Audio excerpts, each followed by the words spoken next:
맥주감사주의를 우리가 보내면서 보리맥자를 써서 맥추감사절이라는 단어가 나왔는데, 보리 농사를 해서 수확을 하고 그 수확의 기쁨을 하나님 앞에 아뢰면서 하나님을 예배하며 감사하는 것으로부터 이 절기가 시작이 되었습니다. 그래서 성경에 보면 맥추절이라고도 부르고 또 다른 곳에서는 칠칠절이라고도 불렀습니다. 하나님께서 시내산에서 모세에게 7가지 절기를 지시하시면서 영원히 지킬 것을 말씀하셨습니다. 그렇습니다. 성경에 나오는 절기마다 특징이 있습니다. 그리고 성경의 절기 아니라 우리가 지키는 절기들도 특징이 있죠. 우리는 8.15 광복절을 지킵니다. 해방을 기념하는 것이죠. 3.1절을 지킵니다. 만세사건을 기념하는 것이죠. 맥추절을 지킵니다. 보리추수를 감사하며 하나님의 은혜를 기억하는 절기입니다. 그런데 제가 이것을 좀 더 깊이 알고 싶어서 찾아보고 또 찾아보니까 이 맥자라고 하는 맥추감사절이라고 할 때 이 맥자라는 단어가 단순하게 우리는 보리를 생각을 합니다만 꼭 그렇지만은 않다는 사실을 알게 되었습니다. 더 세밀하게 구분하여서 말씀을 드린다면 대맥이라고 할 때는 보리를 말하는 거고 소맥이라고 쓸 때는 밀을 가리킨답니다. 그리고 교맥이라고 하는 한자로 쓸 때는 메밀을 가리킨다는 사실을 알게 되었습니다. 다 맥자가 들어가요. 보리도 맥자가 들어가고 밀도 맥자가 들어가고 그리고 메밀도 맥자가 들어가는데 조금씩 차이가 있는 것을 알게 되고, 쑥맥이라고 하는 것은 우리가 그런 이야기 했잖아요.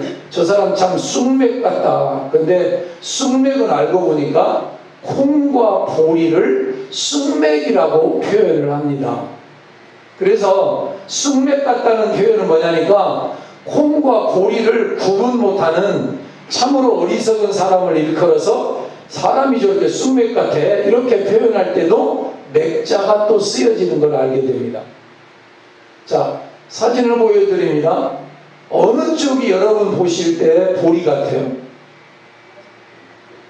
여러분이 보실 때 잘 모르겠죠? 하도 오랜만에 봤어요. 여러분이 보실 때 왼쪽이 보리, 오른쪽이 밀. 보리는 이렇게 아주 정갈하게 아주 균형 있게 이렇게 자라서 넓습니다. 근데 얘는 안 그래요. 얘는 들쭉날쭉 그런 모양을 갖거든요. 이렇게 달라요. 뭐가 이쁜 거예요? 다 이쁘지 뭐, 다 이쁘지. 하나님이 만든 작품인데 보리도 예쁘지만 밀도 예쁘죠. 그러니까 밀과 보리를 말할 때 이거를 이스라엘 백성들이 농사를 지은 거예요. 그래서 보리로는 우리가 말하는 것처럼 밥을 할 때 우리는 보리를 쓰잖아요. 그럼 밀은 이게 밀을 가루로 만든 게 뭐예요? 그게? 그렇죠. 밀을 가루로 만든 게 밀가루예요. 그게. 그러니까 밀농사로 해서는 되게 빵 문화죠. 빵을 만들어서 먹는 거고, 여기는 밥을 지어서 먹는 문화잖아요. 동아시아권. 근데 아마 이스라엘은 이쪽을 더 많이 한 것 같기는 한데 밀농사를 지었을 거를 생각을 해봅니다만, 하여간 이 농사를 지어서 이거를 하고 수확을 거두면 그것에 대해서 하나님께 첫 이삭을 가져오고 오라, 그리고 수확할 때 감사를 표현해라라고 하는 절기를 하나님이 명령을 하셨는데, 이 절기라고 말할 때의 이 뜻은 뭐냐면 정한 날, 정한 시간, 하나님께서 정하신 특별한 시간을 의미해요. 그래서 절기, 맥추감사절, 추수감사절, 이런 절기, 오순절, 유월절, 이런 절기는 모세가 만든 것도 아니고 이스라엘 백성들이 생각해낸 것도 아니라 하나님께서 디자인하시고 고안하셔서 명한 날이에요. 바꿀 수 없는 날이거든요. 또 이 절기라는 단어에 두 번째 뜻이 들어가 있는데 뭐냐니까 춤춘다라는 뜻이 그 속에 들어가 있어요. 절기 때는 춤춘다. 그 다음에 세 번째 단어는 하각이라는 단어인데, 전쟁에서 승리했을 때 개선 장군이 개선가를 부르면서 춤을 추고 축제를 벌이거든요. 이게 파리의 개선문, 이런 게 이제 그런 거예요. 개선문이라는 게 전쟁에 나갔던 군인과 장병들이 그 문으로 들어오는 거예요. 그래서 복무도당당히 춤추며 축하를 벌이고 하는 이런 것들이 이 절기라는 단어 속에 나오는데, 자, 이 세 가지를 섞어 볼게요.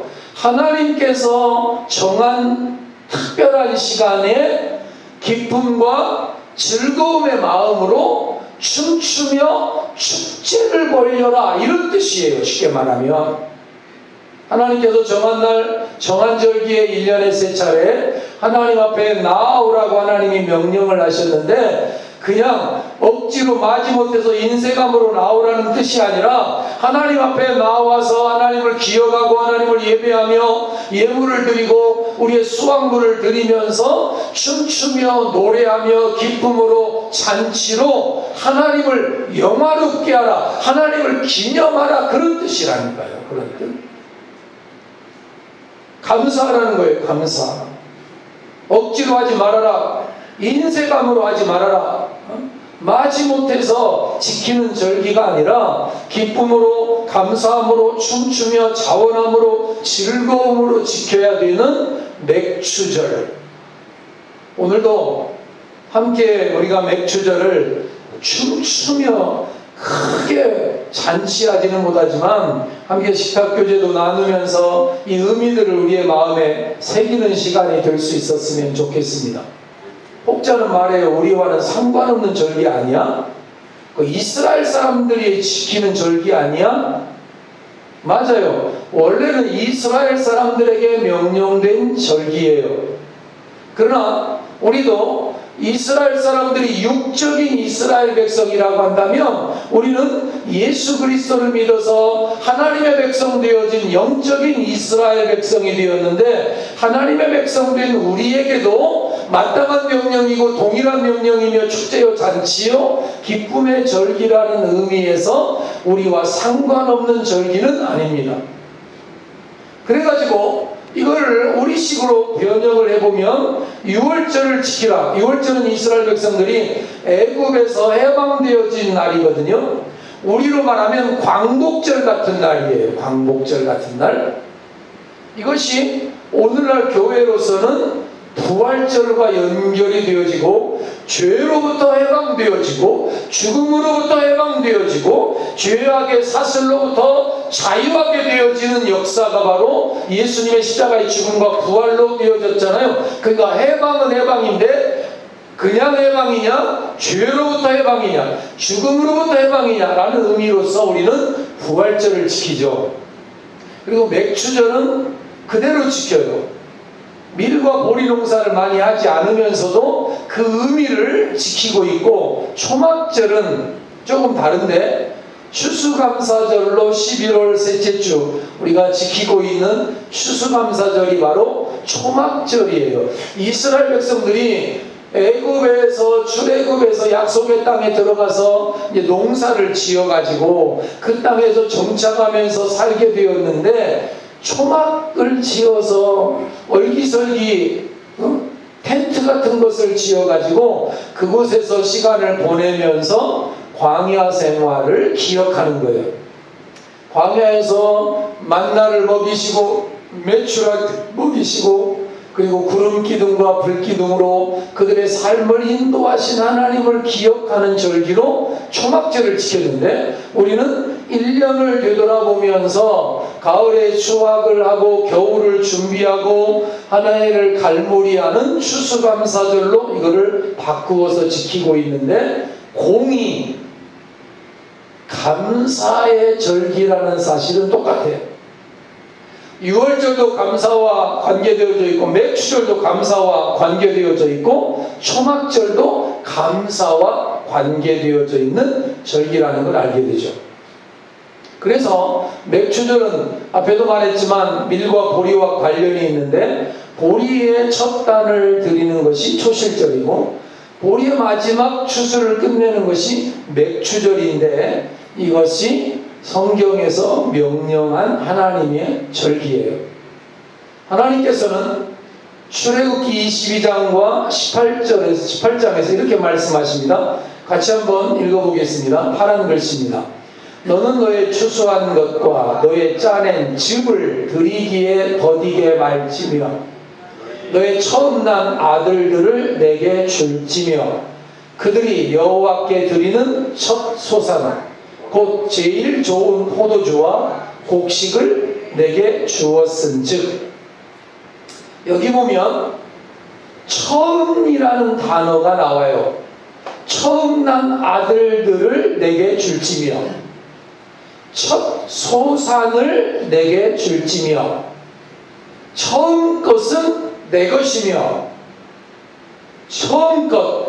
처음 것이 강조되어져 나오는데, 더디게 말지며,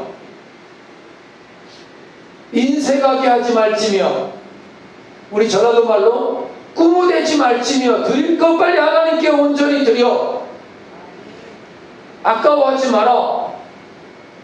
처음 것은 모든 것의 대표요 모든 것의 근원인데, 처음 것을 하나님께 바친다라고 할 때 그 사람은 나머지 모든 것도 하나님의 것이라는 고백을 할 수 있는 사람이요, 나머지 모든 것도 하나님 앞에 바칠 수 있다는 의미에서 첫 소산을 내게 드려라. 또 첫 수확을 하나님께 바쳐라. 파란 글씨 한번 더 읽어볼까요? 잠언서 3장입니다. 내 재물과 내 소산물에 처음 익은 열매로 여호와를 공경하라. 그리하면 내 창고가 가득히 차고 내 집들에 새 포도즙이 넘치리라. 아멘.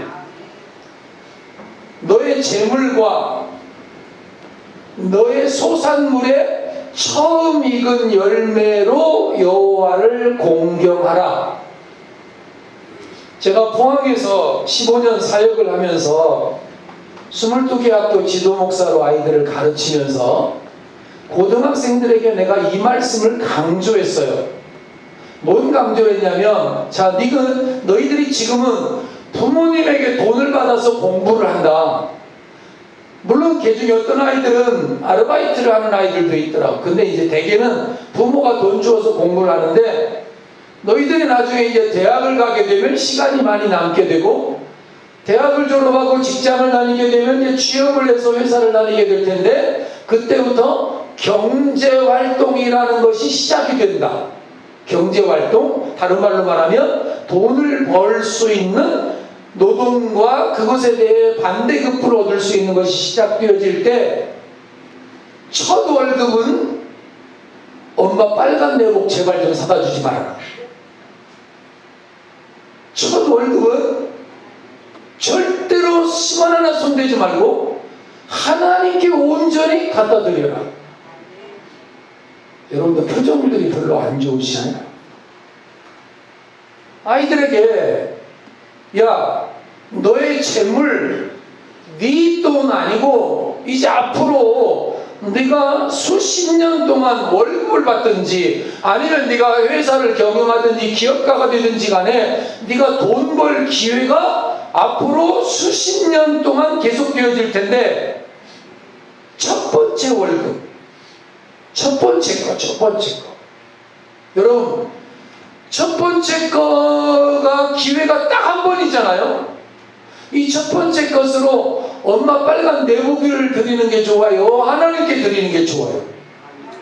근데 어디서 이런 걸 배웠는지 첫 월급으로는 엄마 빨간 속옷 내복을 사다 주라. 이렇게 우리가 아는 게 효도인 줄 알아. 근데 엄마들 좀 서운해도 어쩔 수 없어. 야, 너가 엄마들에게 이야기해. 그리고 네가 첫 월급을 하나님께 드릴 수 있는 건 축복 중에 축복이야, 이게. 그리고 첫 월급을 하나님께 드릴 수 있을 때 더디게 하지 마. 인색함으로 하지 마. 아이고 아까운 거 내가 이거 한 달 동안 알바해가지고 월급 벌어 직장 다녀서 막 상사 눈치 보면서 이거 받았는데 이걸 어떻게 하나님께 다 드려. 이거를 반절만 아니면 11조만 하면 어때? 그런 꼼수 부리지 마라. 11조라고 하지 말고 그냥 통째로 하나님께 다 드려. 왜? 앞으로 네가 살아가는 삶의 여정에서 그 첫 번째 드리는 그 월급 봉투는 두 번 다시 네가 경험 못하는 일이야. 제 말뜻을 아시겠어요? 첫 월급이 딱 일생에 한 번 받는 거잖아요. 첫 월급, 첫 봉투가 딱 한 번 받는 건데 이걸 그저 하나님 감사합니다. 하나님께 온전히 드리면 나머지 너의 창고가 가득히 채워지고 너의 포도즙이 넘치고 너의 경제활동에, 너의 삶에, 너의 직장생활에, 너의 기업활동에 하나님이 복 주시마 약속하는 약속의 말씀이 여기 있다. 이거 붙잡고 해라. 질문, 다 따라했을까요? 다 안 따라했을까요? 다 안 따라해. 다 안 따라. 근데 그 중에 그 말씀을 따라하는 아이들이 있어. 이걸 전라도 말로 싹수가 있다는 말. 하나님 보실 때 벌써 틀려요. 틀려. 하나님께 한번 드리는 게 일생의 기회인데, 절호의 기회인데, 한번 따라할까요? 절호의 기회. 일생일대의 기회잖아요. 절호의 기회잖아, 그게. 약속의 말씀 붙잡고, 안양호 목사가 뭐 무서워서가 아니라, 아니 목사가 막 힘줘서 핏대 세워서 설교하니까 아니라, 너의 재물과 너의 소산물의 처음 익은 열매로 여호와를 공경하라. 우리 할머니는요 이걸 아주 철저하게 지키셨던 것 같아요.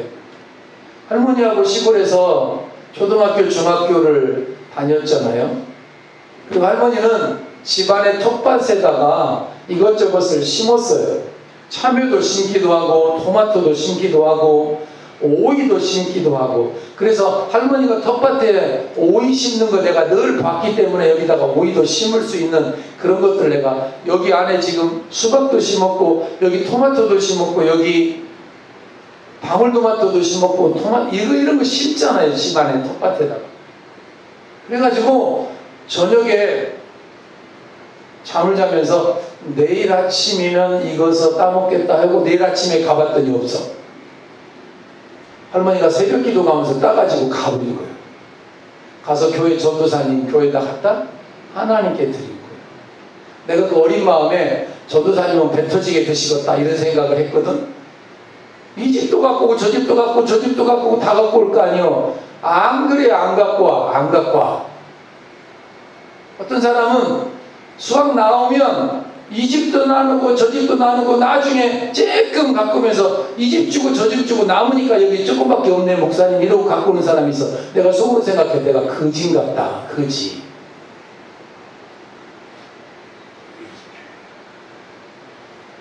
우선순위를 여호와를 공경하는 것으로 하면 나머지는 내가 책임져 주겠다. 이 약속을 붙잡고 여러분 우리의 삶을 살아야 할 것이고 우리 자녀들과 자녀손들이 이런 삶을 살아가도록 여러분 위해서 기도하고 격려하고 축복해 주시기를 축원합니다. 내가 재물을 따라가는 건 한도가 있어요. 내가 돈을 버는 건 한도가 있다고요. 내가 한다고 다 되는 게 아니에요. 저는 돈이 너무너무 벌고 싶어서 가난이 너무너무 싫어서 기계공고를 졸업하고 대학을 공대를 안 가고 상대 경영학과를 갔잖아요. 경영학과 가면 사장 될 수 있다는 꿈 가지고 사장 좀 되보자 좀 남의 밑에 가서 월급쟁이 하지 말고 공돌이로 살지 말고 좀 제대로 돈 좀 벌어서 무너진 가정, 우리 가족들 뿔뿔이 흩어졌는데 하나 되어서 좀 살아가게 해보자. 초등학교 때 부모님이 돈 벌러 서울로 떠나면서 저를 할머니의 손에 남겼을 때에 그 제 어린 마음에 가족들이 하나 되어서 화목하며 육선이 가득한 것보다 형제가 화목하고 가족이 함께 사는 게 너무 복되다. 내가 가끔 집사람한테 그래요. 당신은 정말 행복한 사람이야. 좋은 장모님, 장인어른, 형제들하고 오손도손 굶어도 같이 굶고 먹어도 같이 굶고 그렇게 초등학교, 중학교, 고등학교를 살았을 테니까 너무 행복했을 거야.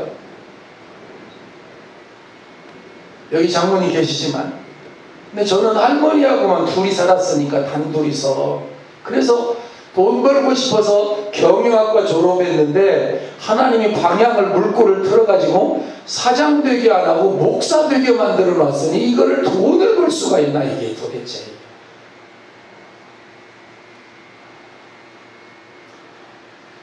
맥추절은 하나님을 사랑하고 더 나아가서 이웃을 사랑하는 절기인데 하나님께서는 맥추절에 보리를 추수하는 법칙을 이렇게 말씀하셨어요. 한 번 더 읽어볼게요. 파란 글씨. 너희 땅에 곡물을 벨 때에 밭 모퉁이까지 다 베지 말며 떨어진 것을 줍지 말고 너는 그것을 가난한 자와 객을 위하여 버려두라. 나는 너희 하나님 여호와니라. 전 이 본문을 읽으면 괜히 마음에서 울컥하는 마음이 들어요. 할머니하고 둘이 살 때 할머니가 하는 일이 너무 창피했거든요. 남의 논이 추수하고 나면 할머니가 거기 가서 이삭을 주워오더라고. 이삭을 주워. 근데 나는 어린 마음에 그게 되게 창피해. 어린 마음에 창피했어요. 저런 거 좀 안 했으면 좋겠는데 하는 마음을 갖고 그런 걸 늘 그렇다고 우리 가족이 할머니하고 나하고 먹고 살 정도 논이 몇 배미가 있었고 뽕밭도 1000평이 넘는 뽕밭도 있어서 누에도 키우고 이랬는데도 그 몸의 근면성이 베이신 분이라 20대에 과부가 돼가지고 혼자 사셨던 할머니라 아예 근검절약이 몸에 배어가지고 가서 그걸 해오는데 그걸 좀 안 주워오면 안 되나 이런 생각이 들었어요. 그리고 남의 집 고구마 캐고 나면 또 거기 가서 또 그거를 또 고구마를 낸다고 그래요. 그래서 그건 내가 또 하나 방법을 알았어. 비 오고 나면 빨리 고구마 밭에 가야 된다 이걸 알았어. 비 오고 나면 그 흙 속에 있던 얘네들이 이렇게 빼끔 보인다고. 그러니까 밭을 전부 헤집고 다니지 않아도 거기에 고구마가 그래도 그러니까 그때 우리 어렸을 때 우리 선조들은 완전하게 그것을 싹 거두지 않고 그냥 흘려도 그냥 흘리는 대로 놔두고 그렇게 갔다고. 또 모퉁이까지 다 베지도 않았다고요. 떨어진 것은 줍지도 않았어요. 이삭 줍기라고. 누구를 위해서? 가난한 자와 객을 위하여 버려둬. 상당히 성경적이었어요. 그런 부분에 있어서는 우리 시골 사람들 성경 잘 몰랐을 텐데 어떻게 이걸 알았어요? 자, 근데 이 시대는 어떻게 바뀌었는지 볼까요? 이렇게 바뀌었어요. 양파, 마늘, 이삭 줍기는 뭐라고요? 불법 행위인이 출입을 금합니다. 제가 합천 쪽을 가니까 합천 경찰서에서 프랜카드를 붙여놨더라고. 근데요, 우리 완주군은 좀 더 나갑니다. 내가 사진을 못 찍었는데 완주군은 고산면을 지나오는데 양파, 마늘, 이삭 줍기는 범죄 행위원이 금합니다. 이렇게 써 있더라고. 여러분, 불법 행위라고 하는 것보다 범죄라고 아예 못을 박아버렸어요. 못을 박아버렸어. 이렇게 이렇게 민심이나 이렇게 박하게, 몰라, 양파밭에 가서 밟으면 땅이 너무 이렇게 딱딱해져가지고 농사를 못 짓나? 아니요, 괜찮아. 트랙터 120마력짜리가 들어가면 그냥 싹 갈아. 그까짓 거 아무 문제가 없어. 뭐가 문제요? 그 마늘 좀 주워가면 무슨 뭐 거가 썩어나 안 썩어나요? 괜찮아요. 정신 나간 것들이요 도대체. 나는 이런 양파밭 마늘밭이 좀 많았으면 좋겠어요. 그리고 적당히 추수하고 딱 놔두고 누구나 와서 이삭죽기 하십시오 이렇게 하나 좀 프랜카드 걸어놓고 싶어요. 나는 용진 쪽으로 가다 보면 예비군 훈련장으로 가다가 용진 성당이 있어요. 용진 성당 건너편에 이렇게 약간 경사진 황토밭이 있어요. 황토밭이 있는데 우리가 지나갈 때마다 요셉 엄마하고 집사람하고 제가 그런 이야기, 야, 저 황토밭에 왜 저걸 저렇게 놀리지? 저거 우리 좀 주면 안 되나? 우리가 농사 잘 지어가지고 나눌 텐데. 그러고 있는데 어느 날 그 앞을 지나가다 보니까 120마력짜리 트랙터가 그 길을 팍 갈더라고요. 갈면서 두둑을 만들어 갈면서 120마력, 우리 이 트랙터는 65마력이니까 우리 거 2배예요. 그냥 갈면서 그냥 바로 두둑까지 만들어버리는 이런 존디어 같은 경우 아주 트랙터가 더 커요. 이걸로 하더라고. 그래서 이제 일부러 갔다가 오면서 이제 집에 오면서 그 밭을 일부러 갔잖아요. 일부러 밭을 가봤더니 고구마 심으려고 작업을 하는데 그 고구마 심으려고 하는 사람이 누구냐면 우리가 고구마 순을 사온 아저씨더라고. 용진 쪽에 사는 양반이 고구마 순을 하는 양반인데 그 아저씨가 용진 쪽에 무슨 고구마 밭을 임대해가지고 심는데요. 근데 많이 몽땅 심을 계획이랴. 근데 어딘지는 몰랐는데 오다 보니까 그분이 거기다가 고구마를 심는 거예요. 거기다가. 그래서 거기 가서 사진도 몇 장 찍고 그분들하고 이야기도 하고 고구마 밭이 잘 되기를 잠깐 기도하고 이제 이렇게 왔는데 요 근래에 가보니까 심는 사람들이 제대로 안 심었나 봐. 중간중간에 여기 이 머리 탈모처럼 고구마 밭이 허옇게 되어져 있는 데가 있어요. 나머지는 파랗게 잘 자랐는데 중간에는 비닐이 보여. 하얀 비닐이. 심는 사람들이 그냥 대충 꽂아놓고 간 거지. 대충. 그 중간에. 그래서 제가 그랬어요. 여보, 여기 고구마 이거 수확하고 날 때 이삭죽기 하면 이것도 불법 행위일까? 이것도 범죄 행위일까? 성경은 이렇게 가르쳤어요.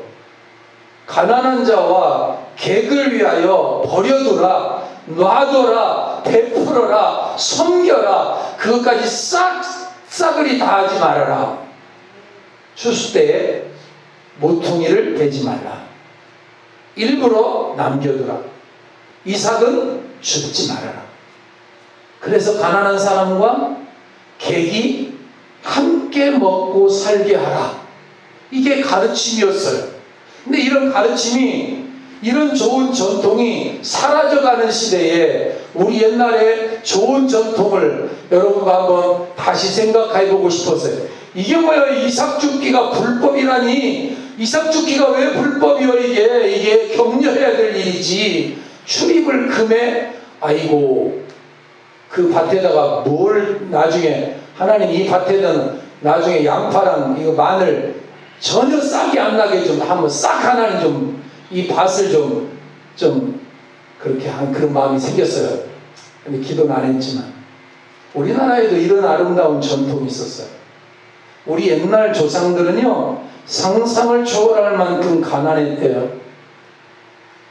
그래서 보릿고개 이런 이야기, 보릿고개에 먹을 것이 없었다 그러니까 아이가 손자가 그랬대잖아. 라면 삶아 먹으면 되잖아. 할머니 그랬대잖아. 라면이 어디가 있어. 그러나 굶어 죽었다는 말은 거의 없대요. 굶어 죽었다는 말이. 아무리 극심한 흉년이 와도, 아무리 전쟁이 나고 어려움이 닥쳐도, 아무리 돈이 없어도 다 같이 먹고 그리고 다 같이 살아남는 원리, 이게 우리가 지켜왔던 원리더라고. 그래서 그 이유가 무엇인가를 조사해봤어요. 이런 거예요.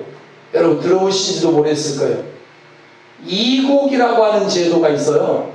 복곡이라고 하는 제도가 있는데, 아이가 태어나면 그 아이 몫으로 일정량의 곡식을 내어서 이곡을 놓는 거예요. 그리고 그 곡식으로 마을의 가난한 사람, 행여병자, 노약자, 병약자들에게 베풀어요. 그러면 그 베푼 것만큼 그 아이가 복을 받는다고 믿고 살아서 다른 사람들에게 아이가 태어나면 아이 몫으로 이곡을 따로 놓아서 이것을 나눠주는 거예요. 아이가 태어나면. 우리 집 자식 낳았다 그래가지고 금줄 하나 쳐놓고 못 들어와, 들어오면 안 돼, 아무도 오지 마라, 이렇게만 한 게 아니라 이렇게 가난한 자, 행여병자, 노약자, 병약자들에게 곡식을 나눠주는 원리가 있었던 거예요. 마당쓰리라는 제도가 있었대요. 이건 뭐냐면 우리 집에 오늘 먹을 양식이 다 떨어진 거예요. 그러면 새벽에 빗자루 하나 들고 부잣집을 찾아가는 거예요. 부잣집을 찾아가서 뭘 해요? 청하지도 않았는데 부잣집 대문을 열고 들어가서 부잣집 마당을 깨끗이 쓸어 놓는 거예요. 그러면 부잣집에서 어느 놈이 와서 마당을 쓰느냐 이게 아니고, 누구 허락받고 마당을 썼냐 이게 아니라, 주인 마님이 아침에 일어나서 누가 쓸었는지를 물어보고 조사를 해요. 그리고 당시에는 머슴제도 이런 것이 있었잖아요. 머슴으로 하여금 그 집에 양식을 보내주는 거예요. 양식을. 아, 그 집에 뭐가 떨어졌다? 양식이 떨어졌구나. 그래서 양식을 보내주는 일을 하는 거예요. 그리고 그 양식은 갚지 않아도 되는 양식이에요. 갚지 않아도 돼. 서덤이라는 제도가 있어요. 서덤. 처음 들어보시죠? 처음 들어보는 말 거예요. 좀 넉넉하게 사는 집은 매일 밥을 지을 때 집안 식구 수보다 3명쯤의 밥을 더하는 거예요. 3명쯤의 밥을. 왜요? 가난한 사람이 찾아올 것을 준비하는 거예요. 가난한 사람. 그래서 아니면 가난한 사람이 찾아오지 않아도 가난한 사람을 찾아가서라도 나눠주는 서덤. 또 있어요. 산나물설이라는 게 있어요. 옛날에 보릿고개가 정말 무서웠을 때, 먹을 것이 없어서 배고픔을 참아야 했을 때, 산촌의 여인들은 산나물을 한 광줄이 캐어가지고 머리에 이고 잘 사는 집으로 가는 거예요. 그리고 장독대로 가서 그 산나물을 내려놓고 필요한 간장, 된장, 고추장 이런 부식을 퍼가는 거예요. 그럼 얼마큼 퍼가겠어요? 몽땅 아니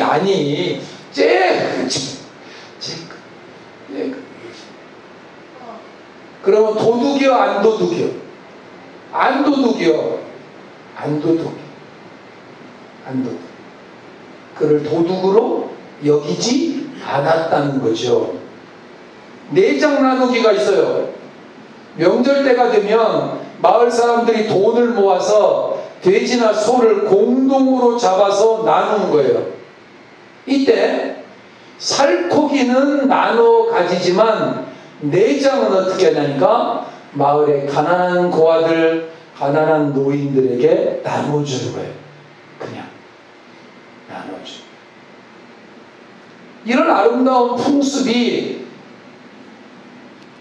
세대가 바뀌고 시대가 바뀌면서 이제는 절도가 됐고 범죄행위라고 말하고 불법행위라고 말하는 때에 성경의 가르침은 이웃을 사랑하라, 기억하라. 너만 잘 먹고 잘 살려고 하지 말아라. 나누려고 해라. 나누려고. 어제도 수만리에 있는 들깨밭을 가봤어요. 오 집사님이 전화가 와서 송 집사님 집 앞에 거기 땅은 너무 질어가지고 트랙터가 도무지 들어갈 수가 없어서 들깨 심기 전에 농약을 치고 집에 왔다고 하시더라고. 땅이 워낙 옥토예요. 황토 땅이고 좋은 땅이라서 좀 비가 오면 이렇게 질어요.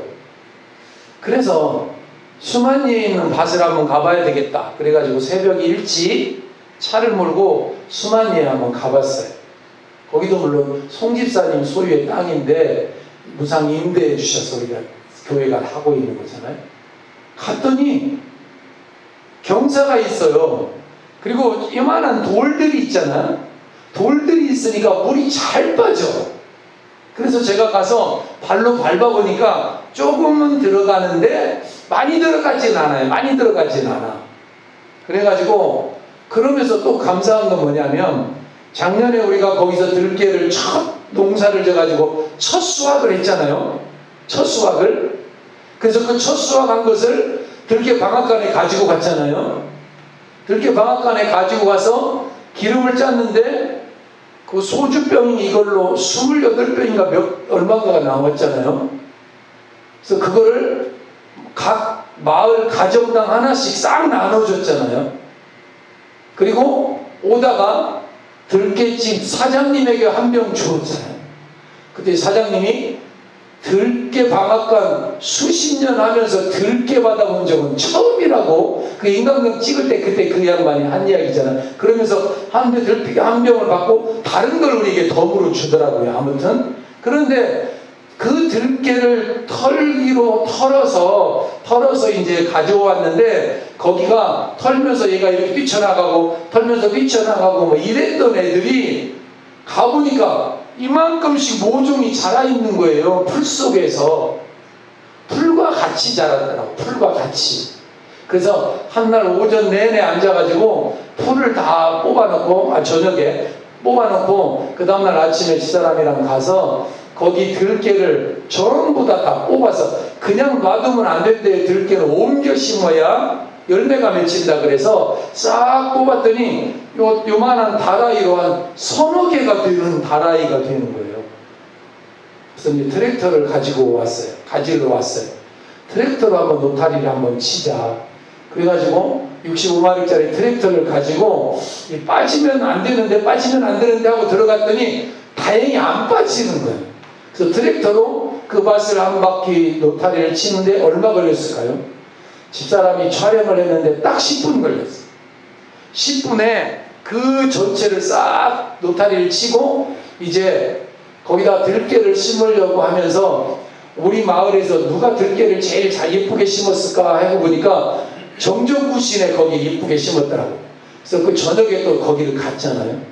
가가지고 그 들깨 센치가 몇인가를 또 재가지고 왔잖아. 또 내가 다 가로 세로 사방을 재가지고 와서 밤에 하우스 안에서 검정 끈에다가 페인트로 거기 3뼘 간격으로 심었더라고. 그래서 내가 3뼘을 해가지고 라카로 하얗게 칠하고 또 해가지고 하얗게 칠하고 이제 그렇게 아무 집사람한테 말 안 하고 이제 그 끈을 가지고 거기 밭에 갔어요. 그래서 들깨를 심기 전에 모 심기 하는 것처럼 줄을 띄우자 그랬더니 저희 집사람이 그러는 거예요. 아니 도대체 이거 언제 만들었어? 언제? 새벽에 만들었어. 새벽에. 아니 이걸 어떻게 생각을 해서 아니 이게 길가밭이잖아. 길가밭. 그리고 이거 위봉교회가 농사 짓는 거요. 수만리 사람들도 여기 학동 사람들도 알 텐데 대충 심어놓으면 애게게 이럴 거 아니요. 이왕 하는 거 모심기 하는 것처럼 좀 제대로 해보자. 그래가지고 그거를 줄을 띄워가지고 사람하고 그거를 심는데 심는 시간에 옆에 밭에서 경운기가 노타리 작업을 시작을 하나 봐요. 계속 경운기 소리가 들려. 오전에 시작해서 우리가 한 5시간, 6시간 일을 했는데 그 시간까지 계속 노타리 작업이 경기가 계속.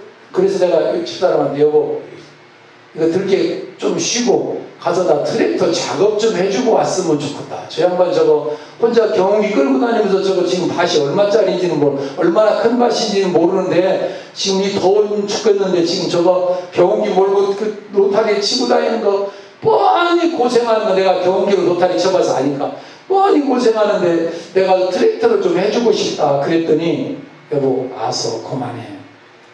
괜히 남의 마을까지 와가지고 또 생색낸다고 또 사람들이 그럴 거 아니에요. 또 이게 우리 마을에 트랙터가 없어서 교 목사님이 트랙터 가지고 와서 이거 쳐줬냐? 또 이 말 할까봐 하지 말라 그래서 또 그거 생각해 보니까 또 그러네.